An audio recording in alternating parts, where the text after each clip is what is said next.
ओम ओम ओम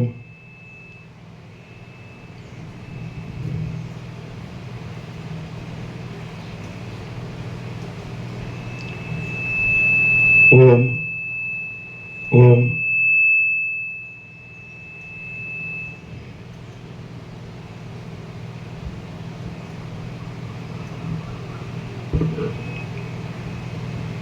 ओम ओम ओम परम चिदाकाश परम ज्योति अखंड ज्योति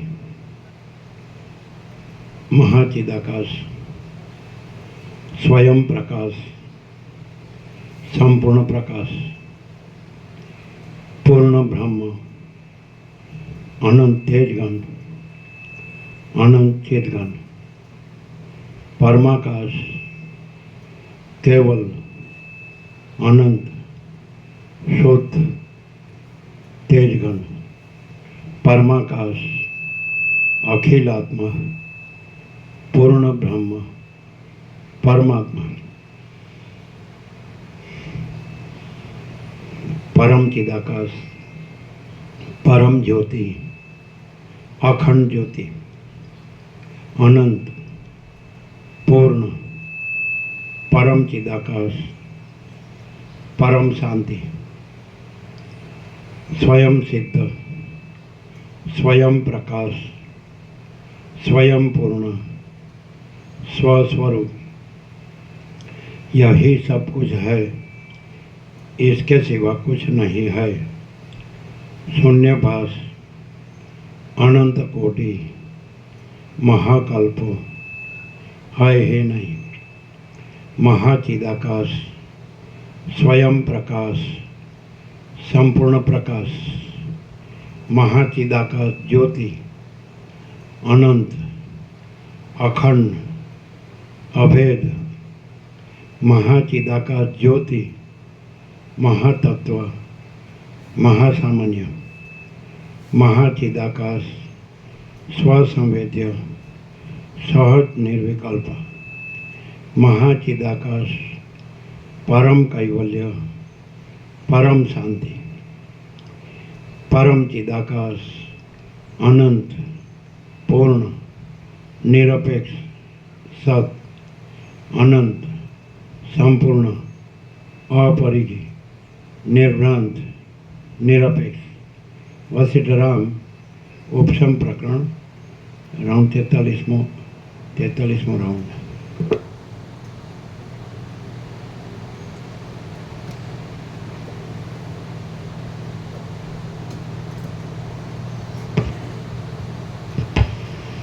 आद्य परब्रह्म सद्गुरु देव की जय। ओम श्री परमात्मने नमः। સદગ્રંથોમાં શિરોમણી શ્રી યોગ વાસિષ્ઠ મહારામાયણ ઉપશમ પ્રકરણ પાના નંબર 604 સર્ગ 24મો મંત્રીને વશ કરીને રાજાનું દર્શન કરવાનો ઉપાય। આ 24મા સર્ગમાં દુષ્ટ મંત્રીને જીતી લેવાનો ઉપાય રાજાના દર્શનના ઉપાયોની સાથે અને વૈરાગ્યાદિકની સાથે કહેવામાં આવશે। પાના નંબર 603 નીચે છેલ્લી લાઈન। જો કદાચ એ મન શાસ્ત્રોમાં જણાવેલા નિયમ પ્રમાણે વિહિત કર્મોની પદ્ધતિમાં જ ચાલ્યું જાય તો તે કર્મો અનુસરતા ફળોને પ્રાપ્ત થાય છે। હે પુત્ર, એક જાતના સંકેતને માટે કલ્પાયેલો દૈવ એ રૂઢ શબ્દ પામર લોકોને પહાડ જેવો લાગે છે। આથી જ્યાં સુધી મન છે ત્યાં સુધી દૈવ પણ નથી અને કોઈ પ્રકારનો નિયમ પણ નથી જ.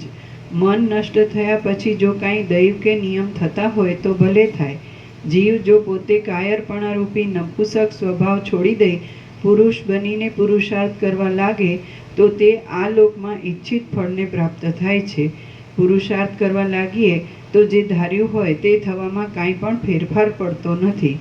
હે પુત્ર, પુરુષાર્થ વિના આ લોકમાં બીજું કાંઈ ઉત્તમ નથી. આથી અત્યંત પુરુષાર્થ કરીને ભોગો ઉપર અરુચિનું સંપાદન કરવું. જ્યાં સુધી સંસારનો નાશ કરનાર ભોગો ઉપર અરુચિ થાય નહીં ત્યાં સુધી સર્વોત્કૃષ્ટપણાને આપનારું પરમ સુખ પ્રાપ્ત થાય નહીં.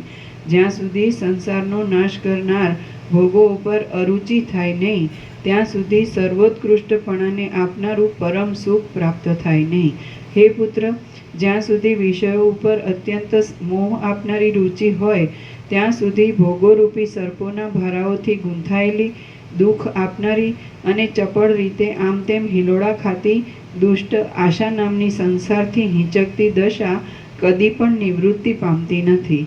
વૈરાગ્યના અભ્યાસ વિના એ આશાને દૂર કરવાનો બીજો કોઈ યોગ્ય ઉપાય નથી. વૈરાગ્યના અભ્યાસ વિના એ આશાને દૂર કરવાનો બીજો કોઈ યોગ્ય ઉપાય નથી. બલિ બોલ્યો, હે સર્વ અસુરોના સ્વામી, ભોગો ઉપરની અરુચિ જીવને બ્રહ્મભાવરૂપી સ્થિતિ આપનારી છે એ વાત સાચી છે, પરંતુ એ અરુચિ કયા ઉપાયથી મનમાં સ્થિર થાય છે? વિરોચન બોલ્યા, જેમ શરદ ઋતુમાં દ્રાક્ષ આદિની મોટી લતા ફળ આપે છે તેમ આત્માનું અવલોકન જીવને સ્પષ્ટ રીતે ભોગોમાં અરુચિરૂપી ફળ આપે છે. વિરોચન બોલ્યા, જેમ શરદ ઋતુમાં દ્રાક્ષ આદિની મોટી લતા ફળ આપે છે તેમ આત્માનું અવલોકન જીવને સ્પષ્ટ રીતે ભોગોમાં અરુચિરૂપી ફળ આપે છે. જેમ લતામાંથી ઉત્પન્ન થયેલા કાચા ફળમાંથી પાકું ફળ થાય છે તેમ ભોગો ઉપર અરુચિ રાખવાથી મોક્ષરૂપી સર્વોત્તમ ફળ પ્રાપ્ત થાય છે. જેમ કમળના ગર્ભમાં લક્ષ્મી સ્થિતિ કરે છે તેમ આત્માનું અવલોકન કરવાથી ભોગોની ઉત્તમ પ્રકારની અરુચિ હૃદયમાં સ્થિતિ કરે છે. આથી અતિ સુંદર વિચાર બુદ્ધિરૂપ મણીની સરાણરૂપ છે. તેથી આત્માનું અવલોકન અને ભોગો ઉપર અરુચિ એ બંનેને એકી વખતે સંપાદન કરવા. જ્યાં સુધી ચિત્ત જ્ઞાનના માર્ગમાં જરા પણ પ્રવીણ થયું ન હોય ત્યાં સુધી તેને સુમાર્ગે ચઢાવવાના આરંભમાં દિવસના 2 ભાગોને અવિરુદ્ધ આવશ્યક ભોગો ભોગવવામાં કાઢવા. એક ભાગને શાસ્ત્રનું શ્રવણ કરવામાં કાઢવો અને એક ભાગને ગુરુની સેવા કરવામાં કાઢવો. જ્યારે ચિત્ત જ્ઞાનના માર્ગમાં કંઈક સાધિત થાય ત્યારે દિવસના 1 ભાગને આવશ્યક ભોગો ભોગવવામાં કાઢવો, 2 ભાગને ગુરુની સેવામાં કાઢવા અને 1 ભાગને શાસ્ત્રાર્થના ચિંતવનમાં કાઢવો. જ્યારે ચિત્ત જ્ઞાનના માર્ગમાં બરાબર પ્રવીણ થાય ત્યારે દિવસના 2 ભાગને શાસ્ત્રના તથા વૈરાગ્યના ચિંતવનમાં કાઢવા અને 2 ભાગને ધ્યાન કરવામાં તથા ગુરુની સેવા કરવામાં કાઢવા. જેનું ચિત્ત શુદ્ધ થયું હોય તે જ જીવ જ્ઞાનની કથાના ક્રમમાં યોગ્ય થાય છે. કેમ કે જે વસ્ત્ર સ્વચ્છ હોય છે તેને જ ઉત્તમ પ્રકારનો રંગ લાગે છે. જેનું ચિત્ત શુદ્ધ થયું હોય તે જ જીવ જ્ઞાનની કથાના ક્રમમાં યોગ્ય થાય છે. કેમ કે જે વસ્ત્ર સ્વચ્છ હોય છે તેને જ ઉત્તમ પ્રકારનો રંગ લાગે છે. ચિત્તરૂપી બાળકને ધીરે ધીરે યુક્તિમાંથી તથા શાસ્ત્રાદિના પવિત્ર વચનોથી રમાડવું અને શાસ્ત્રાર્થના અભ્યાસરૂપી મધુર પાનક શરબતથી ઉછેરવું. જ્યારે અહમતા મમતારૂપી દુષ્ટ પકડ શિથિલ થાય અને ચિત્તને બ્રહ્માકારપણું પ્રાપ્ત થાય ત્યારે શીતળ થયેલું તે ચિત્ત ચળકતી કાંતિવાળા સ્ફટિક મણીની જેમ શોભે છે. ભેદના ગ્રહણરૂપી કુટિલતા વિનાની સરળ બુદ્ધિથી તરત વિષયોના ઇન્દ્રિયોની વૃત્તિના જીવનના અને દેહના અધિષ્ઠાનરૂપ બ્રહ્મરૂપપણાનું અવલોકન કરવું. વિષયો આદિ સઘળું બ્રહ્મરૂપ જ છે એમ અવલોકન કરવું. હે પુત્ર, બુદ્ધિથી વિચાર કરીને સર્વદા આત્માનું અવલોકન અને તૃષ્ણાનો સંપૂર્ણ ત્યાગ એ બંનેને એક સાથે સંપાદન કરવા જોઈએ. જેમ પ્રભા અને દીવાનો આકાર એ બંને સાથે જ રહે છે તેમ આત્માનું અવલોકન અને તૃષ્ણાથી રહિતપણું એ બંને એક સાથે જ રહે છે. આત્માના અવલોકનની સાથે તૃષ્ણા રહિતપણું રહે છે અને તૃષ્ણા રહિતપણાની સાથે આત્માનું અવલોકન રહે છે. જ્યારે ભોગોનો સમૂહ સ્વાદ વિનાનો થઈ જાય છે અને સર્વવ્યાપક આત્મા જોવામાં આવે ત્યારે પરબ્રહ્મમાં અનંત અને અવિચળ વિશ્રાંતિ પ્રાપ્ત થાય છે. જ્યારે ભોગોનો સમૂહ સ્વાદ વિનાનો થઈ જાય છે અને સર્વવ્યાપક આત્મા જોવામાં આવે ત્યારે પરબ્રહ્મમાં અનંત અને અવિચળ વિશ્રાંતિ પ્રાપ્ત થાય છે. જે જીવો વિષયોમાં જ પરમ આનંદ માની લે છે તેમને આત્મામાં સંપૂર્ણ શ્રવણ વિના કદી પણ નિરતિશય આનંદ પ્રાપ્ત થતો નથી. યજ્ઞોથી, દાનોથી, તપોથી અને તીર્થોના સેવનોથી વિષયોનું સુખ જ પ્રાપ્ત થાય છે, પણ ભોગોમાં અરુચિ પ્રાપ્ત થતી નથી. યજ્ઞોથી, દાનોથી, તપોથી અને તીર્થોના સેવનોથી વિષયોનું સુખ જ પ્રાપ્ત થાય છે, પણ ભોગોમાં અરુચિ પ્રાપ્ત થતી નથી. જીવને ભોગોમાં અરુચિ તો આત્માના અવલોકનથી જ થાય છે. જીવને ભોગોમાં અરુચિ તો આત્માના અવલોકનથી જ થાય છે, પણ તપોથી, દાનોથી કે તીર્થોથી થતી નથી. પુરુષની બુદ્ધિ પોતાના પ્રયત્ન વિના બીજી કોઈ પણ યુક્તિથી આત્માના અવલોકનરૂપી મહાકલ્યાણમાં પ્રવર્તતી નથી. હે પુત્ર, આત્માનું અવલોકન તૃષ્ણાના ત્યાગની સાથે પ્રાપ્ત થાય છે. તે વિના બ્રહ્મપદમાં વિશ્રાંતિરૂપી પરમ સુખ મળતું નથી. જ્યારે પરમ કારણરૂપ બ્રહ્મ પોતાના આત્મપણાથી પ્રકાશે છે ત્યારે જેવો વિશ્રામ મળે છે તેવો વિશ્રામ બ્રહ્માથી માંડીને તુંબડા સુધીના આ જગતમાં ક્યાંય મળતો નથી. જ્યારે પરમ કારણરૂપ બ્રહ્મ પોતાના આત્મપણાથી પ્રકાશે છે ત્યારે જેવો વિશ્રામ મળે છે તેવો વિશ્રામ બ્રહ્માથી માંડીને તુંબડા સુધી આ જગતમાં ક્યાંય મળતો નથી. પ્રથમ સમજુ પુરુષે પ્રયત્નનો આશ્રય કરીને અને દૈવતને અત્યંત દૂર કરીને ભોગોને ધિક્કારવા જોઈએ. એ ભોગો તો કલ્યાણના દ્વારની આડે દ્રઢ પ્રતિબંધરૂપ છે. જેમ વર્ષા ઋતુ દૈવત ના આવે, દૈવ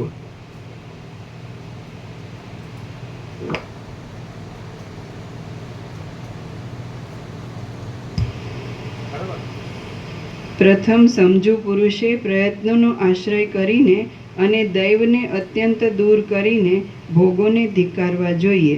એ ભોગો તો કલ્યાણના દ્વારની આડે દ્રઢ પ્રતિબંધરૂપ છે. જેમ વર્ષા ઋતુ પરિપાકની દશાને પ્રાપ્ત થાય છે ત્યારે નિર્મળ અને સુશોભિત શરદનો સમય પ્રકટ થાય છે, તેમ ભોગોનો ધિક્કાર પરિપાકની દશાને પ્રાપ્ત થાય છે ત્યારે વિચાર પ્રકટ થાય છે. જેમ સમુદ્રથી મેઘ વૃદ્ધિ પામે છે અને મેઘથી સમુદ્ર વૃદ્ધિ પામે છે, તેમ વિચારથી ભોગોનો ધિક્કાર વૃદ્ધિ પામે છે ને ભોગોના ધિક્કારથી વિચાર વૃદ્ધિ પામે છે. જેમ સ્નેહવાળા સંબંધીઓ પરસ્પરની સહાયતાથી મોટા કાર્યને સિદ્ધ કરે છે, તેમ ભોગોનો ધિક્કાર, વિચાર અને આત્માનું અખંડ અવલોકન તેઓ પરસ્પરની સહાયથી મોક્ષને સિદ્ધ કરે છે. જેમ સ્નેહવાળા સંબંધીઓ પરસ્પરની સહાયતાથી મોટા કાર્યને સિદ્ધ કરે છે, તેમ ભોગોનો ધિક્કાર, વિચાર અને આત્માનું અખંડ અવલોકન તેઓ પરસ્પરની સહાયથી મોક્ષને સિદ્ધ કરે છે. પહેલાં દૈવનો અનાદર કરીને અને પુરુષ પ્રયત્ન વડે દાંતોને પીસીને ભોગો ઉપર અરુચિ ઉત્પન્ન કરવી જોઈએ. પ્રથમ તો બાંધવોની જેમાં સંમતિ હોય એવા અને દેશાચારથી વિરુદ્ધ ન પડે એવા ઉદ્યમથી અનુક્રમે ધનનું સંપાદન કરવું અને તે ધનથી સારા ગુણોવાળા સુજન મહાત્માઓનું આરાધન કરીને તેમને વશ કરવા. આમ મહાત્માઓના સમાગમથી ભોગોમાં અરુચિ થાય છે. ભોગોમાં અરુચિ થવાથી વિચાર પ્રાપ્ત થાય છે. વિચાર પ્રાપ્ત થવાથી મહાવાક્યના અર્થનું જ્ઞાન થાય છે. મહાવાક્યના અર્થનું જ્ઞાન થવાથી સર્વ શ્રુતિઓનું તાત્પર્ય અદ્વિતીય બ્રહ્મમાં જ છે એવો નિશ્ચય થાય છે અને તે નિશ્ચય થયા પછી મનન આદિના અનુક્રમે પરમ પદની પ્રાપ્તિ થાય છે. સુજન મહાત્માઓનું આરાધન કરીને તેમને વશ કરવા. આમ મહાત્માઓના સમાગમથી ભોગોમાં અરુચિ થાય છે ભોગોમાં અરુચિ થવાથી વિચાર પ્રાપ્ત થાય છે, વિચાર પ્રાપ્ત થવાથી મહાવાક્યના અર્થનું જ્ઞાન થાય છે, મહાવાક્યના અર્થનું જ્ઞાન થવાથી સર્વ શ્રુતિઓનું તાત્પર્ય અદ્વિતીય બ્રહ્મમાં જ છે એવો નિશ્ચય થાય છે, અને તે નિશ્ચય થયા પછી મનન આદિના અનુક્રમે પરમપદની પ્રાપ્તિ થાય છે. જ્યારે તું વિષયોમાંથી વિરામ પામીશ ત્યારે જ તું વિચાર વડે પરમપદને પ્રાપ્ત થઈશ.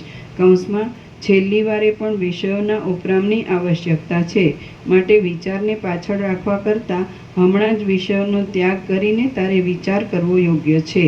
કૌંસ પૂરો. તું જો વિચારના બળથી અત્યંત પવિત્ર આત્મામાં સારી પેઠે વિશ્રાંતિ પામીશ તો તું ફરીવાર દુઃખો ભોગવવાને માટે કલ્પનારૂપી કાદવમાં પડીશ નહીં. હું ધારું છું કે તને વિષયો ઉપર રુચિ રહી જ નથી, અને તે નહીં રહેવાથી તું શુદ્ધ પરબ્રહ્મ રૂપ જ થયો છે. હે શુદ્ધ પરમાત્મા, હું તને પ્રણામ કરું છું. કૌંસમાં જો કે દેહ દ્રષ્ટિથી મારે તને પ્રણામ કરવા યોગ્ય નથી, તો પણ આત્મદ્રષ્ટિથી આ પ્રણામ કરું છું. કૌંસ પૂરો. હે પુત્ર, તું પ્રથમ દેશાચારને અનુસરીને ધનનું સંપાદન કર કે જેમાં નિંદા થવાનો થોડો સંભવ છે. પછી તું તે ધનથી બ્રહ્મવેત્તા પુરુષોનું માનપૂર્વક અન્ન વસ્ત્રાદિથી આરાધન કરીને તેમને વશ કર. પછી તેમના સમાગમથી વિષય આદિનો તિરસ્કાર કરીને અને વૈરાગ્ય આદિ સાધનોને મેળવીને તું સારી પેઠે આત્માનો વિચાર કર. એ રીતે આત્મવિચારના વૈભવથી તને અનાદિકાળથી ભૂલાઈ ગયેલા સ્વ સ્વરૂપની પ્રાપ્તિ થશે. શ્રી યોગ વાસિષ્ઠ મહારામાયણમાં ઉપશમ પ્રકરણનો ચિત્ર વિચિકિત્સ યોગોપદેશ નામનો સર્ગ 24મો સમાપ્ત. ચિત્ર નહીં, ચિત્ત. ચિત્ત વિચિકિત્સક યોગોપદેશ નામનો સર્ગ 24મો સમાપ્ત. સર્ગ 25મો. બલિ રાજાના મનમાં વિવેકનો ઉદય અને ગુરુના સમાગમની ઈચ્છા. આ 25મા સર્ગમાં બલિ રાજાના મનમાં વિવેકનો ઉદય થયાની તથા શુક્રાચાર્યનો સમાગમ કરવાની ઈચ્છા થયાની કથા કહેવામાં આવશે. બલિ બોલ્યા, સ્વગત કહે છે, ઉત્તમ વિચારવાળા મારા પિતાએ પૂર્વે મારી પાસે જે કહ્યું હતું તે હમણાં મારા સ્મરણમાં આવ્યું, અને તેથી હું જાગૃત થયો. એ બહુ સારું થયું. આજ મને ભોગો ઉપર સ્પષ્ટ અરુચિ ઉત્પન્ન થઈ, એ પણ સારું થયું. હવે હું અમૃત જેવા શીતળ શાંતિરૂપી સ્વચ્છ સુખમાં પ્રવેશ કરું છું. વારંવાર આશાને પૂર્ણ કર્યા કરતો, વારંવાર ધનને મેળવ્યા કરતો અને વારંવાર પ્રાર્થના આદિથી સ્ત્રીને અનુકૂળ કર્યા કરતો હું આ વૈભવ આદિ સંસારની સ્થિતિમાં બહુ પરિતાપ પામ્યો છું. અહો, આ શીતળતાથી ભરેલી શાંતિરૂપી ભૂમિ બહુ રમણીય છે. શાંતિ પ્રાપ્ત થાય ત્યારે સઘળી સુખ દુઃખની દ્રષ્ટિઓ શાંત થઈ જાય છે.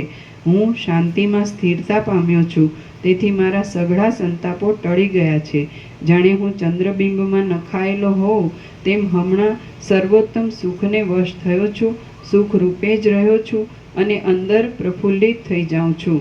હાય હાય, ભોગોની ઉત્કંઠાથી નાચ્યા કરતાં મનના વેગથી શરીર અત્યંત બળી જતું હતું અને મને નિરંતર ક્ષોભ થતો હતો. એ વૈરાગ્ય પ્રાપ્તિ તો દુઃખરૂપ જ હતી. એ વૈભવ પ્રાપ્તિ તો દુઃખરૂપ જ હતી. હું પૂર્વે મારા અંગથી સ્ત્રીના અંગને અને મારા માંસથી સ્ત્રીના માંસને દબાવીને કૌંસમાં આલિંગન કરીને પ્રસન્ન થતો હતો. એ તો કેવળ મોહનો જ વિલાસ હતો. બીજા લોકો જેમના દ્રષ્ટાંતો આપે એવા મોટા મોટા વૈભવો જોયા. જે રાજ્યાભિષેક ભોગવવા યોગ્ય કહેવાય છે તે નિર્વિઘ્ન રીતે ભોગવ્યું અને પ્રતાપથી સઘળા પ્રાણીઓને નમાવ્યા, તો પણ અવિનાશી સુખ કયું મળ્યું? પાતાળમાં, પૃથ્વીમાં અને સ્વર્ગમાં જ્યાં જોયું ત્યાં ચારે બાજુ એની એ વસ્તુઓ વારંવાર જોવામાં આવી, પણ બીજા કાંઈ નવા ચમત્કારવાળું જોવામાં આવ્યું નથી. હવે સઘળા વિષયોને ત્યજી દઈને તથા તેમની વાસનાઓને પણ બુદ્ધિથી દૂર કરી નાખીને હું પૂર્ણચંદ્રના કિરણોથી ભરપૂર થયેલા ક્ષીરસાગરની જેમ પૂર્ણ અને સ્વસ્થ થઈને રહ્યો છું. પાતાળમાં, પૃથ્વીમાં અને સ્વર્ગમાં જે કોઈ સ્ત્રીઓ અને જે કોઈ રત્ન આદિ પદાર્થો અજ્ઞાનીની દ્રષ્ટિથી સારરૂપ ગણવામાં આવે છે તેમને પણ આ તુચ્છ કાળ તરત ગળી જાય છે. હું આટલા સમય સુધી જગતના વિષયોની તુચ્છ ઈચ્છાથી દેવતાઓની સાથે વેર કર્યા કરતો હતો, માટે અત્યંત બાળક જ હતો. આ જગત મોટી પીડારૂપ છે અને તે કેવળ મનની કલ્પના માત્રથી જ રચાયેલું છે. તેનો ત્યાગ નહીં કરવાથી શો લાભ થવાનો છે? મહાત્મા પુરુષને સંસાર ઉપર રુચિ જ કેમ ઘટે? મેં અજ્ઞાનરૂપી મદથી મત્ત થઈને પોતે જ પોતાને જ ખરાબ કર્યો અને લાંબામાં લાંબા કાળ સુધી અનર્થને અર્થરૂપ સમજીને સેવ્યો એ બહુ ભૂંડું કર્યું. મેં મૂર્ખ બનીને જાગતી ચપળ તૃષ્ણા વડે આ ત્રૈલોક્યમાં માત્ર પશ્ચાતાપની જ વૃદ્ધિ થાય એવું શું નથી કર્યું? હવે આ ગઈ વાતની તુચ્છ ચિંતા કરવાને કાંઈ પ્રયોજન નથી. વર્તમાન કાળના મોહને મટાડીને મનુષ્ય જન્મનું સફળપણું થાય એવો ઉપાય ગોઠવવો એ જ યોગ્ય છે. જેમ ક્ષીર સમુદ્રમાં ચારે બાજુથી અમૃતનો જ પ્રાદુર્ભાવ થયો હતો, તેમ અખંડ બ્રહ્મથી એકતા પામીને રહેવાય તો ચારે બાજુ સુખનો જ પ્રાદુર્ભાવ થાય. જેમ ક્ષીર સમુદ્રમાં ચારે બાજુથી અમૃતનો જ પ્રાદુર્ભાવ થયો હતો, તેમ અખંડ બ્રહ્મથી એકતા પામીને રહેવાય તો ચારે બાજુ સુખનો જ પ્રાદુર્ભાવ થાય. અજ્ઞાનની શાંતિને માટે અમારા કુળ ગુરુ શુક્રાચાર્યને આ સંસાર કોણ છે, જીવ એ શું છે અને જીવ પરબ્રહ્મ રૂપે કેમ થાય, એવા પ્રકારથી આત્માના અવલોકન વિશે હું પૂછું છું. સેવકજન ઉપર તરત પ્રસન્ન થનારા અને યોગૈશ્વર્યવાળા શુક્રાચાર્યનું ચિંતન કરું એટલે તે તરત પધારશે. શુક્રાચાર્ય પધારીને પોતાની વાણીથી અનંત શક્તિવાળા આત્માનો ઉપદેશ કરશે એટલે હું પોતે તે અખંડ આત્મ સ્વરૂપમાં જ રહીશ. મહાત્માઓની ઉપદેશ સંબંધી વાણી અક્ષય ફળ આપે છે અને તે કદી પણ નિષ્ફળ જતી નથી. મહાત્માઓની ઉપદેશ સંબંધી વાણી અક્ષય ફળ આપે છે અને તે કદી પણ નિષ્ફળ જતી નથી. શ્રી યોગ વાસિષ્ઠ મહારામાયણમાં ઉપશમ પ્રકરણનો બલિ ચિંતા સિદ્ધાંત યોગોપદેશ નામનો સર્ગ 25મો સમાપ્ત. સર્ગ 26મો ગુરુનું આગમન અને તેમનો સંક્ષિપ્ત ઉપદેશ. આ 26મા સર્ગમાં સ્મરણ માત્રથી આવેલા શુક્રાચાર્ય બલિરાજાને સંક્ષેપથી તત્વના સારનો ઉપદેશ આપીને પાછા આકાશમાં ગયા એ કથા કહેવામાં આવશે. વસિષ્ઠ બોલ્યા, હે રામ, બળવાન બલિરાજાએ એ પ્રમાણે વિચાર કર્યો અને તેણે નેત્રો મીંચીને કમળપત્ર સમાન નેત્રોવાળા તથા પરબ્રહ્મ જ જેમનું વિશ્રાંતિનું સ્થાન છે એવા શુક્રાચાર્યનું ધ્યાન કર્યું. શુક્રાચાર્ય બ્રહ્મ સ્વરૂપ હોવાથી સર્વવ્યાપક છે. બલિરાજાએ તેમનું ધ્યાન કરવા માંડ્યું એટલે નિરંતર ધ્યાનમાં જ તત્પર રહેનારા એ શુક્રાચાર્યે જાણ્યું કે મારા જ ચિત્તમાં રહેલો મારો શિષ્ય બલિરાજા આ સમયે પોતાના નગરમાં તત્વને જાણવા સારું મારા દર્શનની ઈચ્છા રાખે છે. પછી સર્વવ્યાપક અને અખંડ ચૈતન્યરૂપ શુક્રાચાર્યે પોતાના યોગના સામર્થ્યથી પોતાના શરીરને બલિરાજાના રત્નમય ગોખમાં આણ્યું. કૌંસમાં શુક્રાચાર્ય બલિરાજાની પાસે આવ્યા. ત્યાં શુક્રાચાર્યના શરીરની પ્રભાના કિરણોનો પોતાના શરીરને સ્પર્શ થયો એટલે જેમ પ્રાતઃકાળે સૂર્યના કિરણોનો સ્પર્શ થતાં કમળ પ્રફુલ્લિત થાય તેમ બલિરાજા પણ પ્રફુલ્લિત થયો. હવે બલિરાજાએ રત્નમય અર્ઘ્ય આપીને કલ્પવૃક્ષના પુષ્પોના સમૂહોથી વધાવીને અને ચરણમાં પ્રણામ કરીને શુક્રાચાર્યનો સત્કાર કર્યો. પછી રત્નોના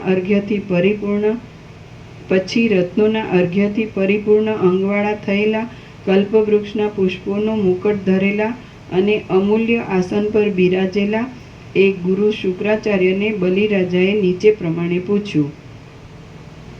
બલિ બોલ્યો, હે ભગવાન, જેમ પ્રાતઃકાળમાં ઉદય પામેલી સૂર્યની કાંતિ લોકોને સંધ્યાવંદન આદિ કાર્યો કરવા માટે પ્રેરે છે, તેમ આપની કૃપાથી ઉદય પામેલી બુદ્ધિ મને આપની પાસે બોલવાને પ્રેરે છે. મહાન મોહ આપનારા ભોગો ઉપર મને અરુચિ ઉત્પન્ન થઈ છે, એટલા માટે હું એ મહાન મોહનું હરણ કરનારા તત્વને જાણવા ઈચ્છું છું. આ વિષય સુખની પરાકાષ્ઠા ક્યાં સુધી છે? વિષય સુખ કયા પદાર્થમય છે? હું કોણ છું? આપ કોણ છો? અને સઘળા લોકો કોણ છે? આ મને આપ શીઘ્ર કહો. શુક્રાચાર્ય બોલ્યા, હે સર્વ દેવતા હે સર્વ દાનવોના ચક્રવર્તી, મને આકાશ માર્ગમાં જવાની ઉતાવળ છે અને આ વિષયમાં વધારે કહેવાનું કાંઈ પ્રયોજન પણ નથી. માટે સંક્ષેપથી સઘળા પ્રશ્નોનો સાર હું કહું છું તે તમે સાંભળો. આ સઘળું જગત ચૈતન્યનું જ દ્રશ્ય છે. આ સઘળું જગત ચૈતન્યનું જ દ્રશ્ય છે અને તેની સિદ્ધિ પણ ચૈતન્યને જ અધીન છે. આથી વિષય સુખની પરાકાષ્ઠા ચૈતન્ય સુધી જ છે. વિષય સુખ ચૈતન્યમાં કલ્પિત હોવાને લીધે ચૈતન્યમય જ છે. તમે ચૈતન્ય છો, હું ચૈતન્ય છું અને સઘળા લોકો પણ ચૈતન્ય જ છે. આ સઘળું જગત ચૈતન્યનું જ દ્રશ્ય છે અને તેની સિદ્ધિ પણ ચૈતન્યને જ અધીન છે. આથી વિષય સુખની પરાકાષ્ઠા ચૈતન્ય સુધી જ છે. વિષય સુખ ચૈતન્યમાં કલ્પિત હોવાને લીધે ચૈતન્યમય જ છે. તમે ચૈતન્ય છો, હું ચૈતન્ય છું અને સઘળા લોકો પણ ચૈતન્ય જ છે. આ મેં તમને સઘળા પ્રશ્નોનો સંક્ષિપ્ત ઉત્તર કહ્યો. જો તમે વિવેકી હશો તો આટલા ઉત્તરમાંથી સઘળું નિશ્ચયપૂર્વક સમજી જશો. હજી ઘણું સમજાવવામાં આવે. જો તમે વિવેકી હશો તો આટલા ઉત્તરમાંથી સઘળું નિશ્ચયપૂર્વક સમજી જશો. ઘણું સમજાવવામાં આવશે તો પણ રાખમાં હોમેલા હૂતદ્રવ્યની પેઠે તે સૌ વ્યર્થ જશે. ચૈતન્યમાં દ્રશ્યોની કલ્પના થઈ છે એ જ બંધ કહેવાય છે. ચૈતન્યમાંથી એ કલ્પનાનું છૂટી જવું એ જ મુક્તિ કહેવાય છે. ચૈતન્યમાં દ્રશ્યોની કલ્પના થઈ છે એ જ બંધ કહેવાય છે. ચૈતન્યમાંથી એ કલ્પનાનું છૂટી જવું એ જ મુક્તિ કહેવાય છે. અને દ્રશ્યો વગરનું જે ચૈતન્ય છે તે જ પૂર્ણ આત્મા છે. અને દ્રશ્યો વગરનું જે ચૈતન્ય છે તે જ પૂર્ણ આત્મા છે. એટલો જ સઘળા સિદ્ધાંતોનો સાર છે. આ નિશ્ચયને સ્વીકારીને જો તમે અવલોકન કરશો તો તમે પોતે પોતાની મેળે પોતાથી જ અનંત પદરૂપ પરમાત્માને પ્રાપ્ત થશો. ચૈતન્યમાં દ્રશ્યોની કલ્પના થઈ છે એ જ બંધ કહેવાય છે. ચૈતન્યમાંથી એ કલ્પનાનું છૂટી જવું એ જ મુક્તિ કહેવાય છે. અને દ્રશ્યો વગરનું જે ચૈતન્ય છે તે જ પૂર્ણ આત્મા છે. એટલો જ સઘળા સિદ્ધાંતોનો સાર છે. આ નિશ્ચયને સ્વીકારીને જો તમે અવલોકન કરશો તો તમે પોતે પોતાની મેળે પોતાથી જ અનંત પદરૂપ પરમાત્માને પ્રાપ્ત થશો. હું હવે દેવલોકમાં જાઉં છું. ત્યાં સપ્તર્ષિઓ ભેગા થયા છે અને મારે પણ દેવતાઓને કોઈ કાર્યને માટે ત્યાં અવશ્ય જવું પડે એમ છે. મારે પણ દેવતાઓના કોઈ કાર્યને માટે ત્યાં અવશ્ય જવું પડે એમ છે. હે રાજન, જ્યાં સુધી આ દેહ હોય ત્યાં સુધી મુક્ત બુદ્ધિવાળા પુરુષોને પણ આવી પડેલી ક્રિયાઓનો ત્યાગ કરવો ગમે નહીં એ સ્વાભાવિક છે.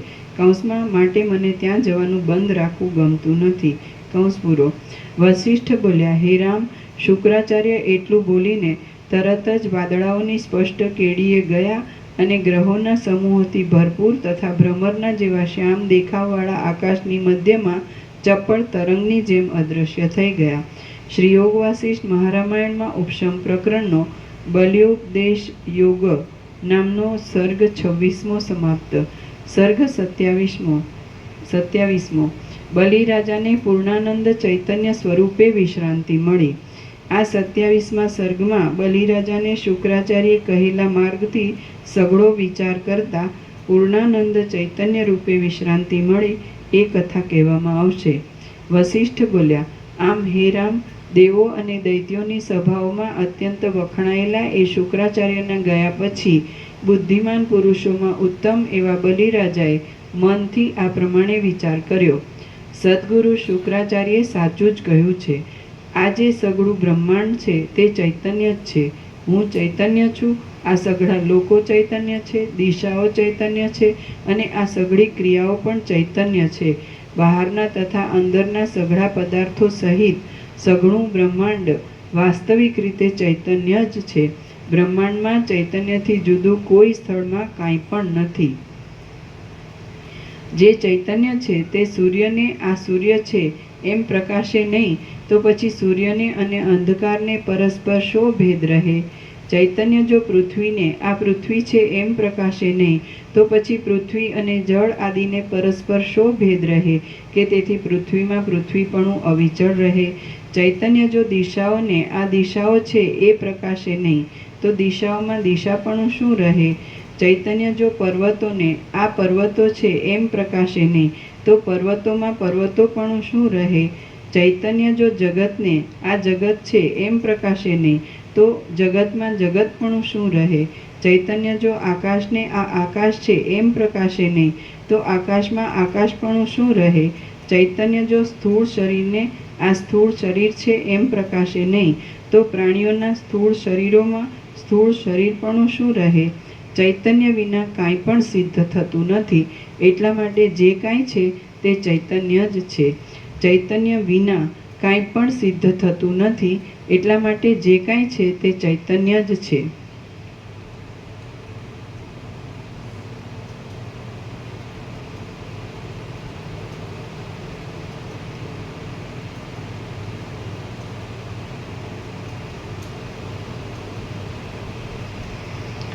ઇન્દ્રિયો પણ ચૈતન્ય છે, શરીર પણ ચૈતન્ય છે, મન પણ ચૈતન્ય છે, મનની તૃષ્ણાઓ પણ ચૈતન્ય છે, અંદર પણ ચૈતન્ય છે, બહાર પણ ચૈતન્ય છે, અસત પદાર્થ પણ ચૈતન્ય છે અને જે રજ્જુ સર્પાદી અનિર્વચનીય પદાર્થો થાય છે તેઓ પણ ચૈતન્ય જ છે.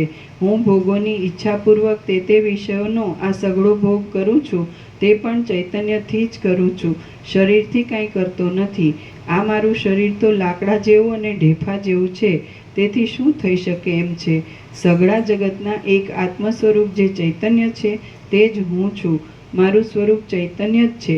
આકાશમાં જે ચૈતન્ય છે તે હું છું, સૂર્યમાં જે ચૈતન્ય છે તે હું છું, પૃથ્વીમાં જે ચૈતન્ય છે તે હું છું, જળમાં જે ચૈતન્ય છે તે હું છું, વાયુમાં જે ચૈતન્ય છે તે હું છું, દેવતાઓમાં તથા દૈત્યોમાં જે ચૈતન્ય છે તે હું છું અને સ્થાવરોમાં તથા જંગમોમાં જે ચૈતન્ય છે તે પણ હું જ છું.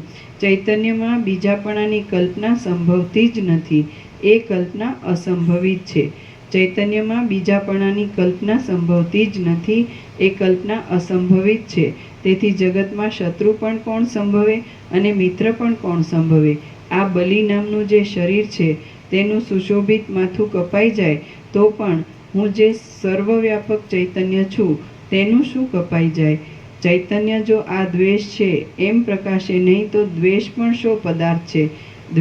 દ્વેષની સિદ્ધિ પણ ચૈતન્ય વિના થતી નથી. આમ છે એટલા માટે સઘળા દ્વેષ આદિ ભાવો તથા જે કોઈ અભાવો છે તેઓ પણ ચૈતન્ય રૂપ જ છે. અત્યંત વિચાર કરી જોતા પણ આ મોટા બ્રહ્માંડમાંથી ચૈતન્ય વિના બીજું કાંઈ પણ હાથ લાગે એમ નથી. અત્યંત વિચાર કરી જોતા પણ આ મોટા બ્રહ્માંડમાંથી ચૈતન્ય વિના બીજું કાંઈ પણ હાથ લાગે એમ નથી. જે કાંઈ છે તે સઘળું ચૈતન્ય જ છે. એટલા માટે દ્વેષ પણ નથી, રાગ પણ નથી, મન પણ નથી અને મનની વૃત્તિઓ પણ નથી. અતિ શુદ્ધ ચૈતન્ય માત્રમાં ભેદોની કલ્પના ઘટે જ કેમ? અતિ શુદ્ધ ચૈતન્ય માત્રમાં ભેદોની કલ્પના ઘટે જ કેમ? ચૈતન્ય રૂપ હું સર્વમાં વ્યાપક છું અને સર્વરૂપ છું.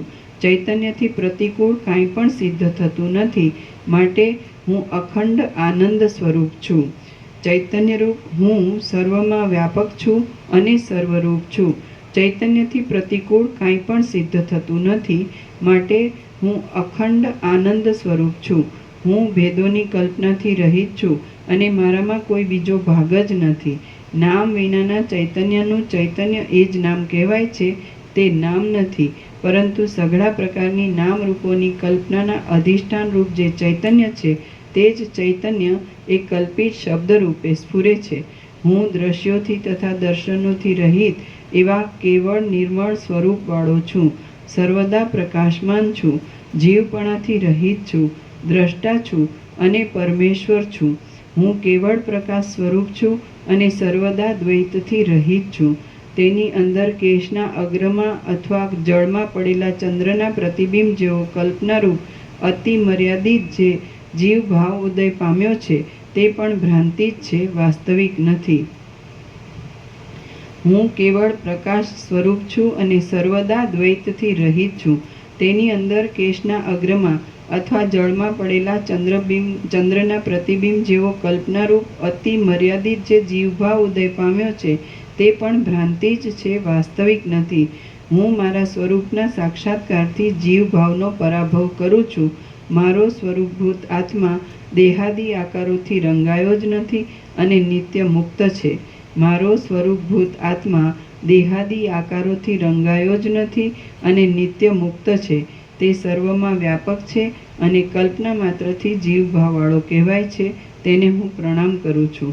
ચૈતન્યરૂપ, દ્રશ્યોથી રહિત, સઘળી કલ્પનાઓ જેને અનુસરે તેવા સ્વરૂપવાળું અને દીવાની પેઠે સર્વને પ્રકાશ આપનારું જે પરબ્રહ્મ છે તે હું પોતે જ છું. હું તેને પ્રણામ કરું છું. દ્રશ્યોથી રહિત કેવળ ચૈતન્યરૂપ, એકી વખતે સર્વમાં ભરપૂર થઈને રહેલું અને જેમાં મનની વૃત્તિઓથી જાણી શકાય એવા સઘળા પદાર્થો મુદ્દલ છે જ નહીં એવું જે સર્વથી મોટું સદા આનંદ સ્વરૂપ છે તે હું છું. હું આકાશની પેઠે અંતથી રહિત છું, વ્યાપક છતાં પણ સૂક્ષ્મથી પણ સૂક્ષ્મ છું અને આ સુખ દુઃખોની દશાઓના કોઈ પણ દેખાવો મને પ્રાપ્ત થતા નથી. હું અનુભવરૂપ છું, સર્વજ્ઞેય પદાર્થોથી ભિન્ન છું, દ્રશ્યો રહિત છું, વ્યાપક છું અને સર્વને પ્રકાશિત કરનાર છું. મારામાં કેવળ કલ્પનાથી પ્રતીત થયેલા જગત સંબંધી સાચા ખોટા કોઈ પણ પદાર્થો વિભાગ પાડી દેવાને સમર્થ નથી. કદાચ જગત સંબંધી પદાર્થોથી મારામાં વિભાગ પડી જતા હોય તો પણ એ પદાર્થો મારાથી જુદી સત્તાવાળા નથી, માટે તેમણે પાડેલા વિભાગોને હું સ્વીકારી લઉં છું. એવા કલ્પિત વિભાગો પાડવાથી મને કશી હાનિ નથી. પોતાના સ્વભાવરૂપ એવી કોઈ વસ્તુ જો એવી જ બીજી કોઈ વસ્તુને લઈ જાય, હરી જાય કે આપી દે તો તેમાં કોઈનું શું જાય છે? જેમ એક માણસના ડાબા હાથમાં રહેલા ધનને તે જ માણસનો જમણો હાથ લઈ લે, હરી લે કે ફરીને પાછું આપે તો પણ તે માણસને કશી હાનિ નથી. તેમ મારામાં કલ્પાયેલા પદાર્થોમાં પરસ્પર ગમે તેવી ગરબડ થાય તો પણ તેથી મને કશી હાનિ નથી. હું તો સર્વકાળમાં અખંડિત રહેનાર છું, સર્વરૂપ છું, સર્વનો કરનાર છું અને સર્વમાં રહેલો છું. જે કાંઈ આ દ્રશ્ય છે તે હું જ છું, એટલે મારામાં બીજું કાંઈ નવું થયું જ નથી. હું એક અખંડ ચૈતન્ય છું, માટે સંકલ્પ વિકલ્પોથી મારામાં કાંઈ વધી જાય એમ નથી અને કાંઈ ઘટી જાય એમ પણ નથી. હું જ અજ્ઞાનથી જગત રૂપે ક્ષોભ પામું છું અને હું જ તત્વબોધથી શાંત થઈ જાઉં છું. મહાવિદ્વાન બલિરાજાએ આ પ્રમાણે વિચાર કર્યો અને ઓમકારની છેલ્લી અર્ધમાત્રાના અર્થરૂપ તુરીય પદનો પોતાના આત્મારૂપે અનુભવ કરતાં કરતાં તે સમાધિસ્થ થઈ ગયો. તેના સર્વ સંકલ્પો શાંત થઈ ગયા અને દ્વૈતના અનેક વિભાગોનો દેખાવ બંધ પડી ગયો. નિશંક રીતે તેની ધ્યાતા, ધ્યેય તથા ધ્યાન આદિ સઘળી ત્રિપુટીઓ દૂર ફેંકાઈ ગઈ. તેની વાસનાઓ શાંત થઈ ગઈ અને તે નિર્મળ થઈ ગયો. એ બલિરાજાને પરમપદનો સાક્ષાત્કાર થયો અને વાયુ વિનાના સ્થાનમાં રહેલા દીવાની જેમ તે નિશ્ચળ થયો. તેનું મન સારી રીતે શાંત થઈ એ બલિરાજા પથરામાં કોતરાયેલા પુરુષની જેમ તે રત્નમય ગોખમાં ઘણા કાળ સુધી સ્થિર રહ્યો. જેમ વાદળાઓથી રહિત થયેલું શરદ ઋતુનું નભ સ્વચ્છતાથી શોભે, તેમ દ્વૈતના વિભાગોથી રહિત થયેલો બલિરાજા સઘળી તૃષ્ણાઓ શાંત થવાને લીધે પરિપૂર્ણતાવાળી અને વિષયોના મનનરૂપ દોષોથી રહિત થયેલી એવી નિર્મળ બ્રહ્મ સત્તાથી શોભવા લાગ્યો. શ્રી યોગ વાસિષ્ઠ મહારામાયણમાં ઉપશમ પ્રકરણનો બલિ વિશ્રાંતિ નામનો સર્ગ 27મો સમાપ્ત. સર્ગ 28મો. બલિરાજાની સમાધિ દશા અને શુક્ર ગુરુએ દૈત્યોનું કરેલું સાંત્વન. આ 28મા સર્ગમાં બલિરાજાને ચેષ્ટા વિનાનો જોઈ મૂંઝાયેલા દાનવોએ સ્મરણ કરતા ત્યાં પધારેલા શુક્રાચાર્યે બલિરાજાની સ્થિતિ કહીને દાનવોનો શોક મટાડ્યો એ કથા કહેવામાં આવશે. વસિષ્ઠ બોલ્યા, એ પ્રમાણે બલિરાજા રત્નમય ગોખમાં જ બેસી રહ્યો ત્યારે તેના અનુચર દાનવો તુરત એ ગોખવાળા સ્ફટિક મણીના ઊંચા મહેલ ઉપર ચડ્યા. ડિંભ આદિ ધીર મંત્રીઓ, કુમુદ આદિ સામંતો, સૂર આદિ રાજાઓ, વૃત્ત આદિ સેનાપતિઓ, હયગ્રીવ આદિ સુભટો, ચાકરાજ આદિ બાંધવો, લડુક આદિ મિત્રો અને વલ્લક આદિ વિનોદ કરાવનારાઓ ત્યાં આવ્યા. વળી ત્યાં હાથમાં ભેટોના સામાનવાળા કુબેર, યમ તથા ઇન્દ્ર આદિ દેવતાઓ, સેવાના અવસરને ઈચ્છનારા યક્ષો, વિદ્યાધરો તથા નાગલોકો ચામર ઢોળનારી રંભા તેમજ તિલોત્તમા આદિ ઉત્તમ સ્ત્રીઓ, સમુદ્રના રહેવાસીઓ, નદીઓના રહેવાસીઓ, પર્વતોના રહેવાસીઓ, દિશાઓના પાલકો, ખૂણાઓના પાલકો તથા બીજા પણ ત્રૈલોક્યમાં રહેનારા ઘણા ઘણા સિદ્ધ લોકો સેવા કરવા માટે બલિરાજાના તે સ્થાનક ઉપર આવ્યા. એ લોકો પ્રણામ કરતા હતા, તેથી તેમના મુકુટોની પંક્તિઓ નમી જતી હતી. ત્યારે બલિરાજા ધ્યાન દ્વારા તથા મૌન દ્વારા સમાધિમાં રહ્યો હતો, તેથી તે ચિત્રમાં આલેખેલા જેવો નિશ્ચળ થઈ રહ્યો હતો. તેને એ લોકોએ પ્રયત્નપૂર્વક જોયો. તે લોકોએ નિત્યની ચાલુ રીતિ પ્રમાણે પ્રણામ કર્યા. એ લોકોમાં જે મિત્રો હતા તેઓ બલિરાજાની એ સ્થિતિ જોઈને મનમાં ખેદ પામ્યા. જેઓ ત્રાહિત હતા તેઓ વિસ્મય પામ્યા. જેઓ તત્વવેત્તાઓ હતા તેઓ આનંદ પામ્યા, અને જેઓ મૂર્ખ સેવકો હતા તેઓ ભય પામ્યા. અનુચર લોકોને બલિરાજાના પ્રાણનો સંશય પ્રાપ્ત થવાથી ખેદ થયો. બલિરાજાનું મુખ પ્રસન્ન જોઈને તેમને વિસ્મય થયું.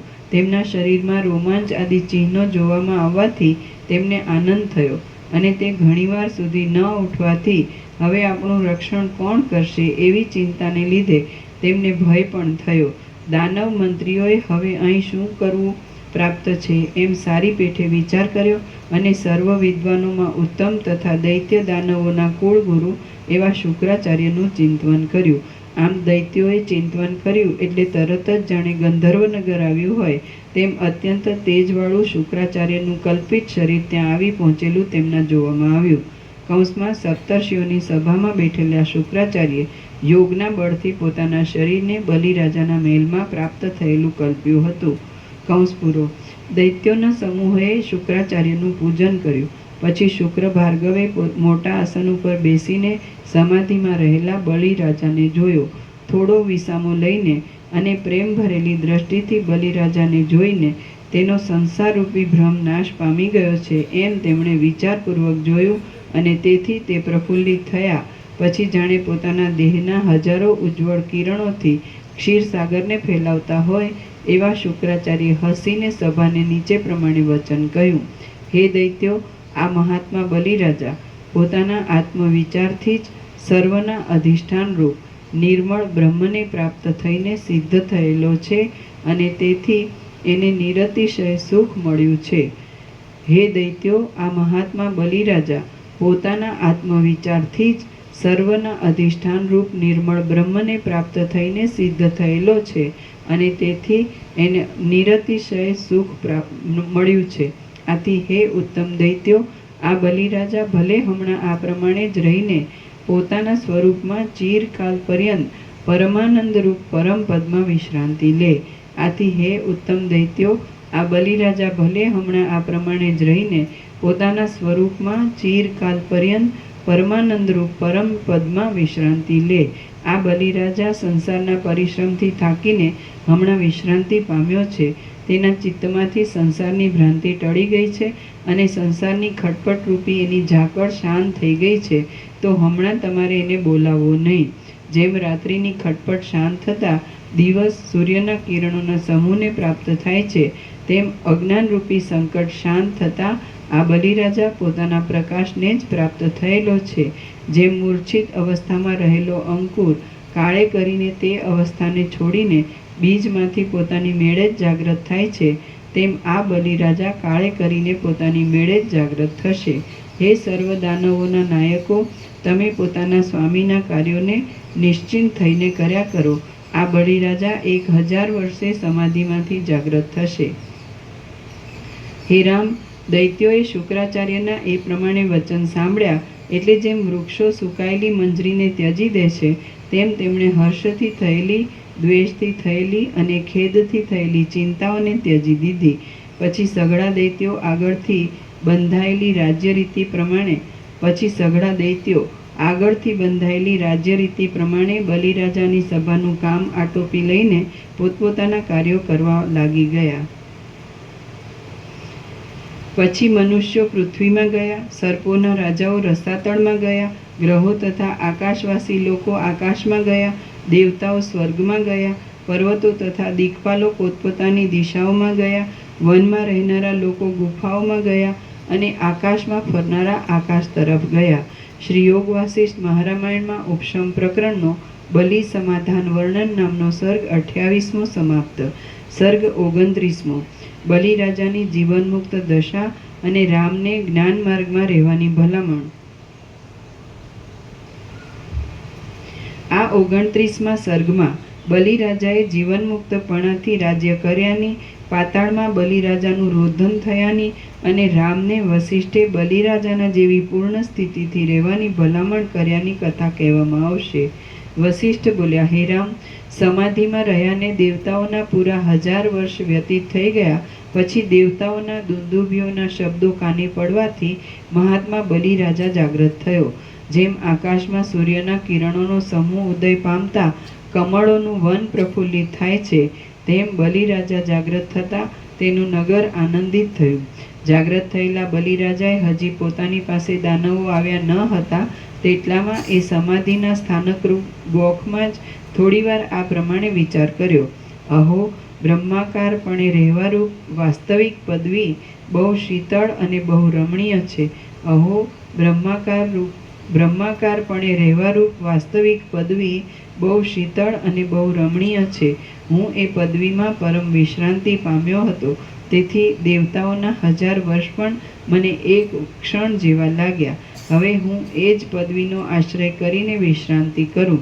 આ સંસારમાં વિષયોની વિભૂતિઓ ભોગવવાથી મારું શું વળે એમ છે? મારા મનમાં સમાધિના પરિપાકથી થયેલા આનંદની લહેરોથી જેવો સંતોષ થયો છે તેવો સંતોષ ચંદ્રના બિંબમાં રહેવાના આનંદની લહેરોથી પણ મળે નહીં.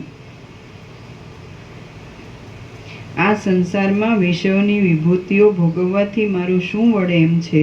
મારા મનમાં સમાધિના પરિપાકથી થયેલા આનંદની લહેરોથી જેવો સંતોષ થયો છે તેવો સંતોષ ચંદ્રના બિંબમાં રહેવાના આનંદની લહેરોથી પણ મળે નહીં. હે રામ, બલિરાજા એ પ્રમાણે વિચાર કરીને ફરી પણ વિશ્રાંતિ માટે પોતાના મનને ગલિત કરવા લાગ્યો. એટલામાં જેમ વાદળાઓ ચંદ્રને વીંટી વળે તેમ દૈત્યો તેને વીંટી વળ્યા. મેરુ આદિ મોટા પર્વતો જેવા તે દૈત્યોથી વીંટાયેલા અને તેમના પ્રણામોને સ્વીકારવામાં આકુળ થયેલા નેત્રોવાળા એ બલિરાજાએ એ દૈત્યોને જોઈ લીધા. ત્યાર પછી તેણે આ પ્રમાણે વિચાર કર્યો, હું નિર્વિકલ્પ ચૈતન્ય સ્વરૂપ છું. મારે ગ્રહણ કરવા યોગ્ય કયો પદાર્થ છે? હું નિર્વિકલ્પ ચૈતન્ય સ્વરૂપ છું. મારે ગ્રહણ કરવા યોગ્ય કયો પદાર્થ છે? જો આ ગ્રહણ કરવા યોગ્ય છે એવી આસક્તિથી મન કોઈ પદાર્થ ઉપર ઝડપ કરે તો તે રાગરૂપ મલિનતાને પ્રાપ્ત થાય છે. પણ પદાર્થોને માત્ર જોવાથી મન એવા મળને પ્રાપ્ત થતું નથી. હું મોક્ષને શા માટે ઈચ્છું છું? પ્રથમ મને બાંધ્યો છે જ કોણે? હું મુદ્દલ બંધાયેલો જ નથી, છતાં મોક્ષને ઈચ્છું છું. આ તો કેવળ છોકરાની રમત જેવું થાય છે. એ તે કેવી વાત! મને બંધન પણ નથી અને મોક્ષ પણ નથી. મારી મૂર્ખતા ટળી ગઈ છે. હવે મારે ધ્યાનના વિલાસથી કે સમાધિથી શું મેળવવાનું છે? ધ્યાન અને ધ્યાનના અભાવની ભ્રાંતિને ત્યજી દઈને મારું આત્મતત્વ પોતાના સ્વભાવને લીધે ઉદાસીનપણાથી જોયા કરે છે. તો તે જોવામાં કોઈ વસ્તુ તેની સામે સ્ફુરે તો ભલે સ્ફુરે, પણ એમ થવાથી મને કાંઈ હાનિ કે વૃદ્ધિ થવાના નથી. હું ધ્યાનને ઈચ્છતો નથી, તેમ ધ્યાનના અભાવને પણ ઈચ્છતો નથી. હું ભોગોને ઈચ્છતો નથી, તેમ ભોગોના ત્યાગને પણ ઈચ્છતો નથી. હું તો સઘળા સંતાપોથી રહિત છું અને સર્વમાં સમભાવે જ રહ્યો છું.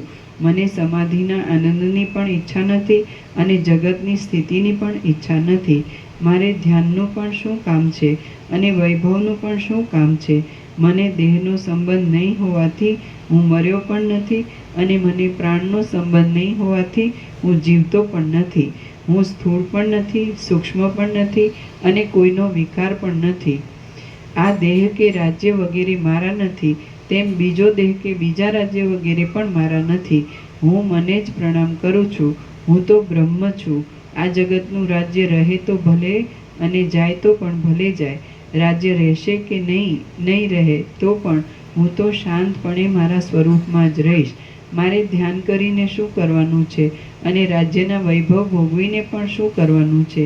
જે આવતું હોય તે ભલે આવે અને જતું હોય તે ભલે જાય. હું કોઈનો નથી અને કોઈ મારું નથી. મારે જો હવે કરતાપણાના અભિમાનપૂર્વક કાંઈ પણ કર્તવ્ય નથી, તો હું આ કાંઈ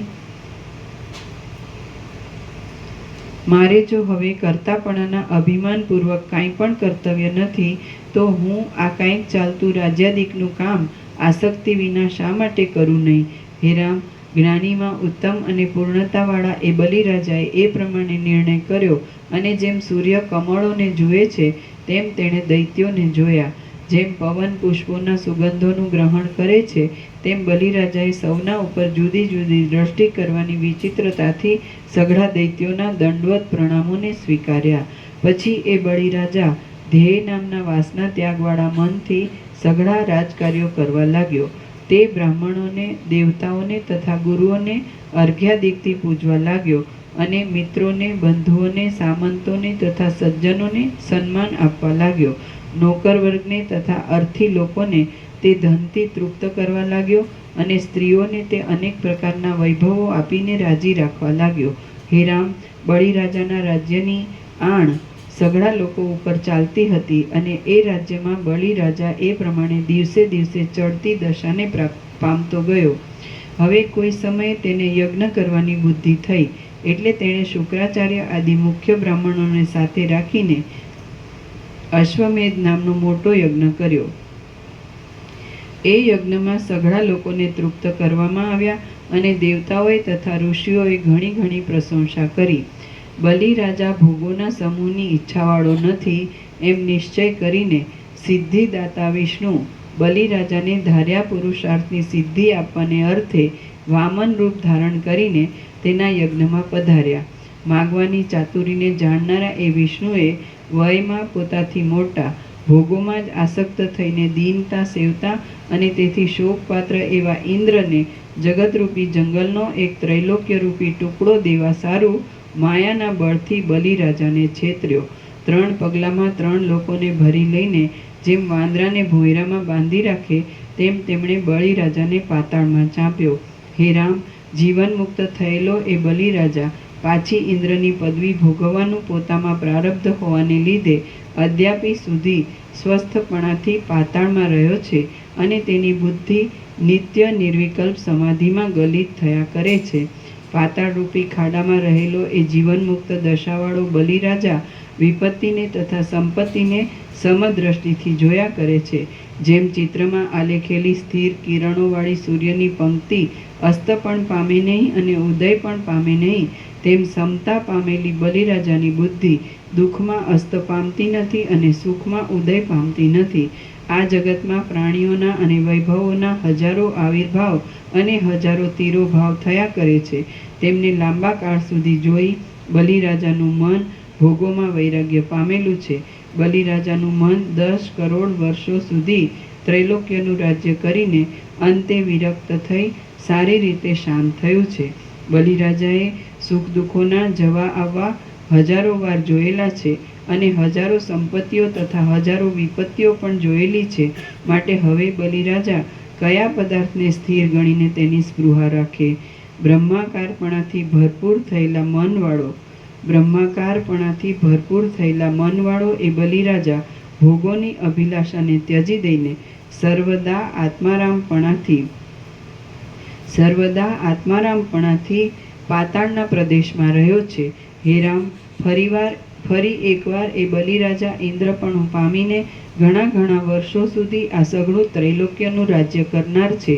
એ બલિરાજાને ફરી ઇન્દ્રના પદની પ્રાપ્તિથી મનમાં હર્ષ થતો નથી, અને હમણાં તે પદમાંથી ભ્રષ્ટ થઈને બેઠો છે, તેથી તેના મનમાં શોક પણ થતો નથી.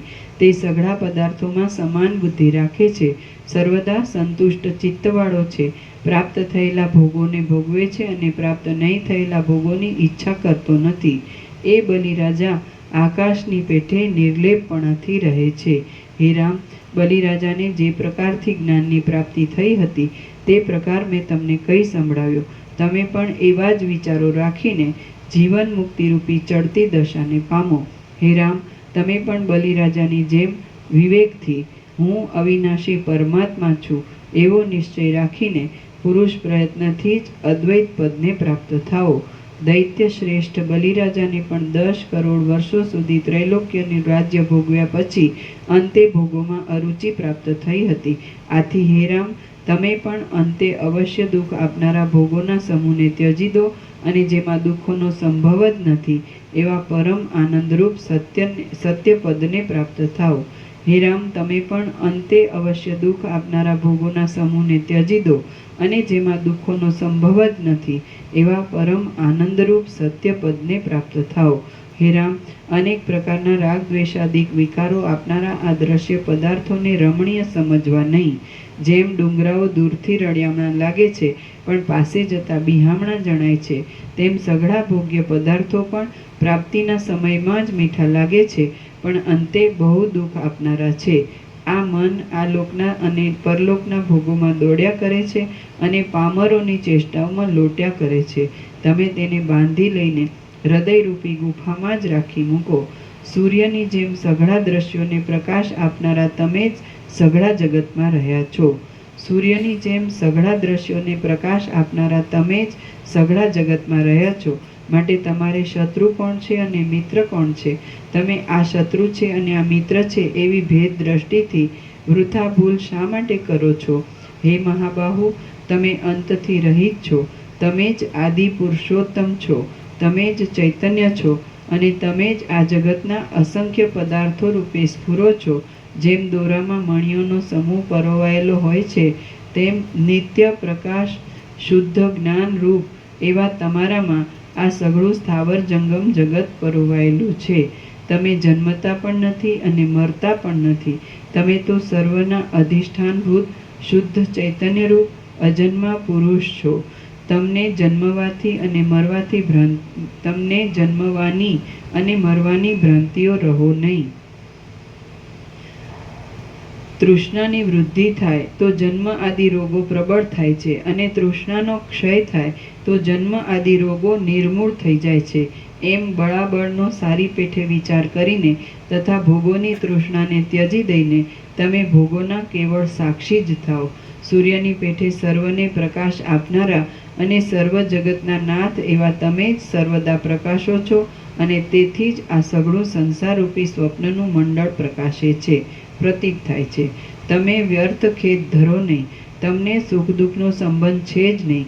તમે પરિપૂર્ણ રીતે પોતાના સ્વરૂપને સમજ્યા છો માટે તમે સર્વના આત્મા છો અને સર્વ જગતના પ્રકાશક છો. તમે વ્યર્થ ખેદ ધરો નહીં. તમને સુખ દુઃખનો સંબંધ છે જ નહીં. તમે પરિપૂર્ણ રીતે પોતાના સ્વરૂપને સમજ્યા છો માટે તમે સર્વના આત્મા છો અને સર્વ જગતના પ્રકાશક છો. પ્રથમ તો જે વિષય સુખ મનને પ્રિય લાગે તે સુખને અનર્થના સાધનરૂપ સમજો અને ઇન્દ્રિયોના નિગ્રહ આદિ જે નિયમ મનને અપ્રિય લાગે તેને કલ્યાણના સાધનરૂપ સમજો. અને ઇન્દ્રિયોના નિગ્રહ આદિ જે નિયમ મનને અપ્રિય લાગે તેને કલ્યાણના સાધનરૂપ સમજો. પછી જ્યારે તેનો અભ્યાસ પાકો થાય ત્યારે તે કલ્પનાને પણ ત્યજી દો. આ ઇષ્ટ છે અને આ અનિષ્ટ છે એ દ્રષ્ટિઓનો ત્યાગ કરવામાં આવે તો સાચી સમતાનો ઉદય થાય છે. તે સમતા જો હૃદયમાં સ્થિર રહે તો જીવને ફરીવાર જન્મ લેવો પડતો નથી. આ ઇષ્ટ છે અને આ અનિષ્ટ છે એ દ્રષ્ટિઓનો ત્યાગ કરવામાં આવે ત્યારે સાચી સમતાનો ઉદય થાય છે. તે સમતા જો હૃદયમાં સ્થિર રહે તો જીવને ફરીવાર જન્મ લેવો પડતો નથી. બાળકની જેમ મન જે વિષયોમાં ડૂબી જાય તે વિષયોમાંથી તેને બહાર કાઢી લઈને અધિષ્ઠાનરૂપ ચૈતન્યમાં જોડી દેવું. જ્યારે મનરૂપી મદોન્મત્ત હાથીને વિષયોમાંથી નીકળીને ચૈતન્યમાં ચોંટવાનો અભ્યાસ પડી રહે ત્યારે તેને સઘળી રીતે રોકી દેવું, એટલે પરમ કલ્યાણની પ્રાપ્તિ થાય. હે રામ, તમે શરીરને સાચું માનનારા મિથ્યા વિચારોથી દૂષિત ચિત્તવાળા મૂઢ અને જાણે સંકલ્પના હાથમાં વેચાયા હોય તેમ સંકલ્પોને અધીન રહેનારા ધૂતારાઓની સમાન પંક્તિમાં રહો નહીં. મૂર્ખપણું આત્મતત્વના નિર્ણયમાં વિવેક તથા વૈરાગ્ય આદિ ઉપાયોથી દૂર રાખનાર છે અને શાસ્ત્ર આદિના ઉત્તમ વચનોમાં પ્રવેશ કરવામાં બહુ વિલંબ કરાવનાર છે. જગતમાં મૂર્ખપણાથી બીજો કોઈ પણ અધિક દુઃખદાયી શત્રુ નથી. હે મહાબુદ્ધિમાન રામ, તમે હૃદયરૂપી આકાશમાં ઉદય પામેલા આ અવિવેકરૂપી વાદળને વિવેકરૂપી પવનના ઝપાટાથી તરત દૂર કરી નાખો. જ્યાં સુધી આત્માના અવલોકન માટે પોતાના જ પ્રયત્નથી સગવડ કરવામાં આવે નહીં, ત્યાં સુધી વિચારનો ઉદય થાય નહીં. જ્યાં સુધી અંતરદ્રષ્ટિ કરીને પોતાના સ્વરૂપનું અવલોકન કરવામાં આવે નહીં, ત્યાં સુધી વેદના વિચારોથી, વેદાંતના વિચારોથી, શાસ્ત્રાર્થના વિચારોથી અને અનુમાનો કરવાથી પણ આત્માનો પ્રકટ અનુભવ થાય નહીં. જ્યાં સુધી અંતરદ્રષ્ટિ કરીને પોતાના સ્વરૂપનું અવલોકન કરવામાં આવે નહીં, ત્યાં સુધી વેદના વિચારોથી, વેદાંતોના વિચારોથી, શાસ્ત્રાર્થના વિચારોથી અને અનુમાનો કરવાથી પણ આત્માનો પ્રકટ અનુભવ થાય નહીં. હે રામ, તમે પોતામાં પોતાની મેળે જ સ્વચ્છ થયા છો અને વિસ્તીર્ણ બોધને પ્રાપ્ત થયા છો, તો પણ તમે મારા વચનોથી જ પોતાની સમજણમાં વિશ્વાસ પામીને નિસંદેહ બોધવાળા થાઓ છો. સૂર્યની પેઠે સર્વને પ્રકાશ આપનાર અને ભેદના અંશથી પણ રહિત એવા પરમાત્માનું દેશને કાળના પરિચ્છેદથી તથા વસ્તુ પરિચ્છેદથી રહિતપણું મારા વચનથી જ તમારા સમજવામાં આવ્યું છે. હે રામ, તમે પોતામાં પોતાની મેળે જ સ્વચ્છ થયા છો અને વિસ્તીર્ણ બોધને પ્રાપ્ત થયા છો, તો પણ તમે મારા વચનોથી જ પોતાની સમજણમાં વિશ્વાસ પામીને નિસંદેહ બોધવાળા થાઓ છો. સૂર્યની પેઠે સર્વને પ્રકાશ આપનાર અને ભેદના અંશથી પણ રહિત એવા પરમાત્માનું દેશને કાળના પરિચ્છેદથી તથા વસ્તુ પરિચ્છેદથી રહિતપણું મારા વચનથી જ તમારા સમજવામાં આવ્યું છે. મારા કહેવાથી જ તમારા સઘળા સંકલ્પો લય પામી ગયા છે. સંદેહોરૂપી વિભ્રમો શાંત થઈ ગયા છે. વિષયોને જોવાની ઉત્કંઠારૂપી ઝાકળ શાંત થઈ ગયું છે અને સઘળા સંતાપો ટળી ગયા છે. મારા કહેવાથી જ તમારા સઘળા સંકલ્પો લય પામી ગયા છે. સંદેહોરૂપી વિભ્રમો શાંત થઈ ગયા છે. વિષયોને જોવાની ઉત્કંઠારૂપી ઝાકળ શાંત થઈ ગયું છે અને સઘળા સંતાપો ટળી ગયા છે. હે મનન કરનારા રામ, તમને જ્યારે આત્મબોધમાં આવરણ અને વિક્ષેપ ટળી જશે, ત્યારે તમે જે જ્ઞાનને તથા જ્ઞાનના સાધનોને મોક્ષને અર્થે સ્વીકારો છો, તે સ્વીકારવાનું પણ નહીં રહે. જે વિવેક તથા વૈરાગ્ય આદિનું યત્નપૂર્વક પાલન કરો છો, તે પાલન કરવાનું પણ રહેશે નહીં. જે આલસ્ય તથા પ્રમાદ આદિ દોષોને હણો છો, તે હણવું પણ નહીં રહે. જે સમાધિના સુખરૂપી અમૃતને પીઓ છો, તે પીવાનું પણ નહીં રહે. જે ઉત્તરોત્તર ભૂમિકાઓમાં ચડીને પ્રસન્ન થાઓ છો, તે પ્રસન્ન થવાનું પણ નહીં રહે. ને જે ભૂમિકામાં વિશ્રાંત થઈને સુખના અધિક ઉત્કર્ષથી પ્રફુલ્લિત થઈ જાઓ છો, તે પ્રફુલ્લિત થઈ જવાનું પણ નહીં રહે. શ્રી યોગ વાસિષ્ઠ મહારામાયણમાં ઉપશમ પ્રકરણનો બલિ વિજ્ઞાન પ્રાપ્તિ નામનો સર્ગ 29મો સમાપ્ત.